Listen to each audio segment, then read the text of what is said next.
Today's NFL Mailbag is presented by Manscaped. You can get 20% off and free shipping on all their incredible men's grooming products at manscaped.com/chat. Super chat to begin from Big Dog Wolf. Hey guys, what do you think? Bengals signed Tyrann Mathieu to play opposite Jesse Bates. For that one first, are you cutting Von Bell? Because otherwise, I don't know if it works since you got Mike Hilton as your nickel. And adds to Gilmore to add a little more depth at corner. I mean, it's not depth. You're going to cut Trey Waynes. He's gone. If you can afford him, I'd be okay. But I would wonder if you're better served focusing your efforts on top offensive linemen and then maybe second-tier defensive backs. Taylor Holland, 2 questions. Okay. Best small school player that could go a little bit earlier than expected. And better comp, Devin Lloyd to Darius Leonard or Nakobe Dean to Roquan Smith-like impact. I like to do my player comps based on like size and measurables. I think they're all actually pretty decent. I think that Lloyd will test better than Darius Leonard ended up testing this past year. Looking for, I'll go Dean and Roquan, and just in terms of, obviously, if you get either of those guys, you're super hyped. Small school guy who's going to go earlier than expected. How early does Christian Watson go out of North Dakota State, the receiver? He could go maybe early day 2. Other very small school guys I could see going early. Trying to think of like maybe names we haven't mentioned before at all here on the channel. Does Tyler Algier count as a small school? Or is BYU? Probably not. You know? Trevor Penning, we all know he's going to go earlier, so I can't count him from that perspective.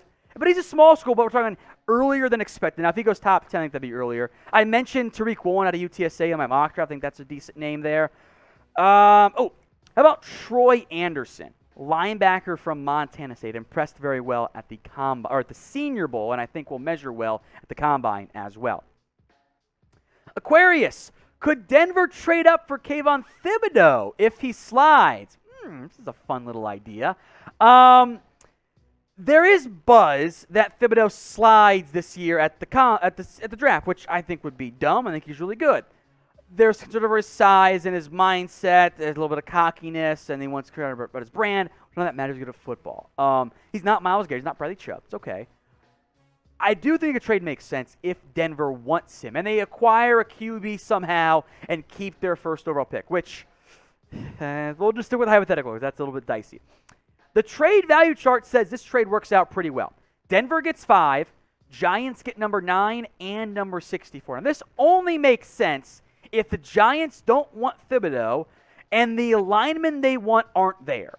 That might be a stretch, but it's possible. So I would bet it's unlikely, but that's your scenario and path in which it goes down. So with that in mind, who will draft Kayvon Thibodeaux in this year's NFL draft? This is the pinned comment on today's mailbag. So if the ad break comes, take advantage of it. Head down there and drop a team. ECK Sports, who should the Giants look to sign this offseason? Depends on who they end up cutting. Like if they dump James Bradbury, corner's a pretty big need for them. I'm looking offensive line, namely interior. It'd be pretty baller if they could poach Brandon Scherff from the Commanders. Tight end? Is there an edge rusher that's affordable for you? Those areas are the ones I'd be searching for. From Snowman, a $5 super. Thank you, my friend. Do the Steelers draft a QB this year or wait till next year? I don't think they trade for a big name, so I think it's one of these two. I think if they can get Pickett or Willis, I think they'd take one. It's early in the process. They have not made up their minds whatsoever. I think they want to let Rudolph get a chance, which could make sense if you take Malik Willis. You sit him for a year, play Mason Rudolph, then make Willis your guy, and make a call with Mason Rudolph as a backup or whatever. I would wait. Pittsburgh wants to win. They might not feel the exact same way as that I do. It's a good question and one that I don't think we'll know about for quite a while. Andrew Temple, $8 super chat. Thank you so much, Andrew. I appreciate that here. From Swamposaurus 318, if Davis Mills would have stayed at Stanford for one more year, would he be this year's best QB? Depends on how he played, right? If he played like he did for the Texans this year, absolutely. If he played like he did at Stanford again, no. I think there would even be more doubts about Davis Mills. I think had Mac Jones stayed, unquestionably would have been QB1 this past year. So, look, I think it's a good, what-if scenario. Based on what we've seen this year, if Mills was eligible right now, he'd probably be in the number one pick conversation for a team that needs a QB. So not really Jacksonville. The Giants might take him super early. That's a very valid outcome. So I don't know, but I think if he played this year, yeah, his stock would have gone way, way up.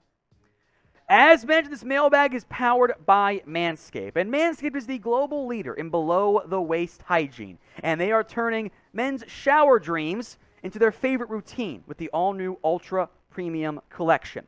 This is body wash, shampoo and conditioner, body spray, deodorant and lip balm as well. A wide array of products for under $40 when you use promo code CHAT at manscaped.com/chat. That deal, by the way, works for everything. Works for the Performance Package, the Lawnmower 4.0. All of it will save you 20% off and free shipping when you go to manscaped.com/chat, that's CHAT, and use the same promo code, CHAT. Put the link in the comments section and in the description of today's video. From Junior Estrada, thoughts on the Patriots drafting Chris Olave number 21. I would have no complaints. I know producer Jack would be very excited as well. This is why he picked that question. Olave is going to test great at the Combine, I believe. He's a fantastic route runner. There might be some overlap with the skill sets of Kendrick Bourne, Nelson Aguilar, whatever. Olave is a minimum, a Calvin Ridley type of prospect. That's what he kind of fits that mold for there. Might test a bit better than Calvin Ridley. We'll see if he has the same impact as Ridley. But for a mid-round one pick, yeah, totally fine with that one. Evan Hinders, what would it take for Miami to sign Davante Adams? Step number one, Packers go stupid. Step number two, Dolphins offer him all of the money. Step number three, Adams says, yeah, I'm good with Tua. I want the bag in free agency. I would be surprised and a bit confused if the Packers let Davante Adams walk. But if he does, he might get $30 million a year. I think the bidding war for Davante would be insane at the wide receiver spot.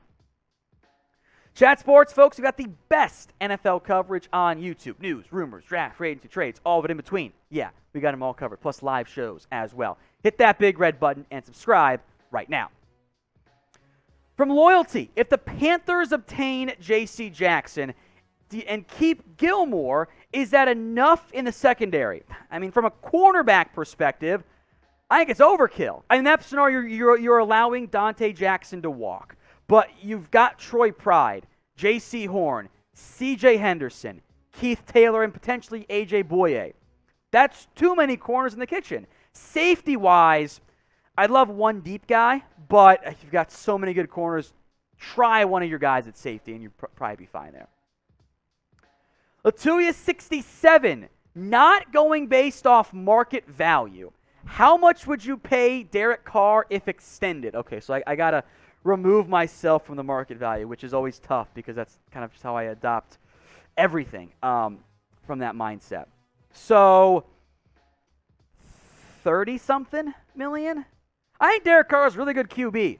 I don't want to pay him Dak money because he's done less than Dak in a longer period of time, but it's also not Derek Carr's fault that his offensive line is terrible and his coach is gone and all that stuff. So I like Derek Carr a lot. I have a tough time paying him. This is market. I'm sorry. He's better than Kirk Cousins, right?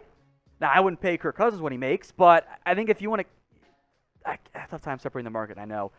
I think Derek Carr's top 15, top 12-ish QB. You can do a lot worse than Derek Carr. I would look into keeping him, but maybe you give him a year and say, how do you fit with Josh McDaniels? Then make your call. Byron Buxton, Twins legend. If the Patriots don't tag J.C. Jackson, who could sign him? Everybody? A player of J.C. Jackson's caliber at corner does not hit the open market. Talk about the money positions, your high-impact, high-paid guys. QB, offensive tackle, edge rusher, cornerback, and receiver. Jackson, he might get $20 million a year, guys, if he hits the open market. Which is why it makes no sense to not tag him. Tag him and trade him. You'd find something, I promise you. Teams that could fit. They have a need and some money, potentially. The Las Vegas Raiders. Seattle has a big-time need. The Jets, I would love that position. The Pittsburgh Steelers. The Niners are a bit tighter on money, but you trade Jimmy Garoppolo and give it to J.C. Jackson. And that's a lot of fun. So what do you guys think? Where will J.C. Jackson sign in free agency? Drop a team. It can be your favorite one in the comments right now. Jeff Lewis. First off, we've had more Bengals questions the past 2 months than ever on the channel, and I love it. Any chance the Bengals land both Terron Armstead and Ryan Jensen in free agency? I wouldn't bank on both of them. I think one is possible. I think a team like the Miami Dolphins, for example, also wants to throw money at those guys. So if I were the Bengals, I would spend big on free agency, but I wouldn't assume you get the top left tackle and the top center in the same free agency class. Andrew Temple, what do the Bucs do now that there's no Ali Marpet? Guard's now one of their biggest needs. Because remember, Alex Kappa is also a free agent. So, and along with Ryan Jensen, we just mentioned. So your entire interior O-line are free agents or retired. So you're probably going to try to pay one or both of those guys, make Robert Hainsey a starter somewhere. You drafted him early last year at Notre Dame, and then draft somebody else. Tell you what, Zion Johnson, Kenyon Green in round one sound pretty appealing to me if I ran the Bucs. From Jeremy's burner account, the Titans trade for Marcus Peters from the Ravens. I could see Peters being moved. Ravens saved $10 million or so by moving on from him, which is a pretty big chunk of change for a guy coming off an injury, but he's a good corner, right? Big-time playmaker. Trayvon Diggs before Trayvon Diggs and Xavier Howard. Like, he just makes plays in the football, and that's valuable. Tennessee, though, you have Janoris Jenkins. I'd say he gets cut. Christian Fulton, who I love, actually. Elijah Molden, who I love. And spent a first-round pick on Caleb Farley. Do you want to trade assets for a potential one-year rental at corner? Maybe, if it's cheap enough. Speaking of trades, I want you guys to name a player who you think gets traded this offseason. Let me know in the comments right now. Robert Bruce, hello Jack, Marshall, and Tom. Hello, Robert. How difficult of a transition will it be for Mac Jones with the new OC? They keep a lot of the players from last year. Jack, I assume the answer is yes. That's my expectation. That the offense doesn't change much at all for Mac Jones. There's no OC in place right now. Maybe it ends up being Joe Judge as the play caller, but I think the offense is going to remain basically identical to what they ran last year.